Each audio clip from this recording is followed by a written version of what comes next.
All right, so we're going to continue on here. I know we're really starting out with the basics of this defensive stuff here for parterre. And one thing that can happen almost, we could have even started with it, is the quad pod position, which usually happens off the takedown, but it is a defensive position, and we want to make sure that we are at least focusing on it a little bit. So Tony's going to demonstrate just the quad pod position. Quad means 4. You have 4 points on the ground here. So this is what we'll call the quad pod position. Now, in freestyle, if you're new to it, unlike folk style wrestling, in folk style, if I had my hands on him at all here and his hands were on the mat, I'm getting 2 points. Folks, or in freestyle, there's no points yet. There's no points until I can get another point of contact to the mat, whether it be, so if I was here with a gut wrench, I don't have any points yet. If his knee hits, I get a takedown. If his elbow hits, I get a takedown. If his head hits, I get a takedown. I just need one more point. I need a 5th point of contact to hit the mat, then I get my 2-point takedown.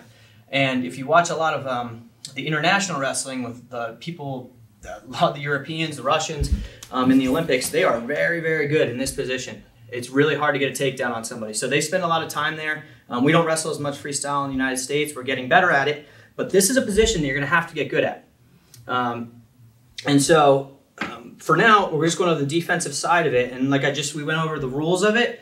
The one thing you got to be careful of, you don't want to overcommit in any direction. And what I mean by that is you'll get guys who will get really, really wide base. Here, and Tony's going wide and bring his butt back. All of his weight's on his heels. So if I was on top here, one thing you'll see a lot of the better guys do is they'll settle back and they'll just pull you back this way and they'll just get 2 points. So you can't go too far back. And if you go too far forward, well, now he's starting to get extended. Now I could look into going gut wrenches. So you can't go too far forward. You can't go too far backward. You kind of got to get a feel for just a nice even balance in this position and really feeling what your opponent's doing. If your opponent's pulling you, you got to kind of like, all right, you got to be careful getting pulled back. You can't overcommit going that way because you don't want them to push forward. So being safe in this position is something that just takes some time, and you got to really play around with it. Guys are going to try to make you second guess. You can rest there if you want. Guys are going to try to trick you and like maybe they'll pull you back and then drive you forward.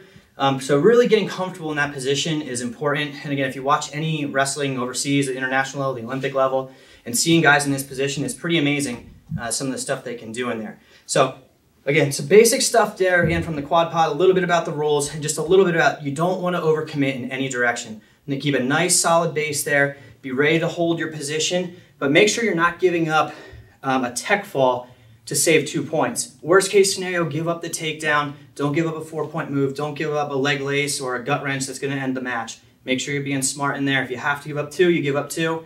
But you got to kind of learn how to handle that position and know when it's time to give that up.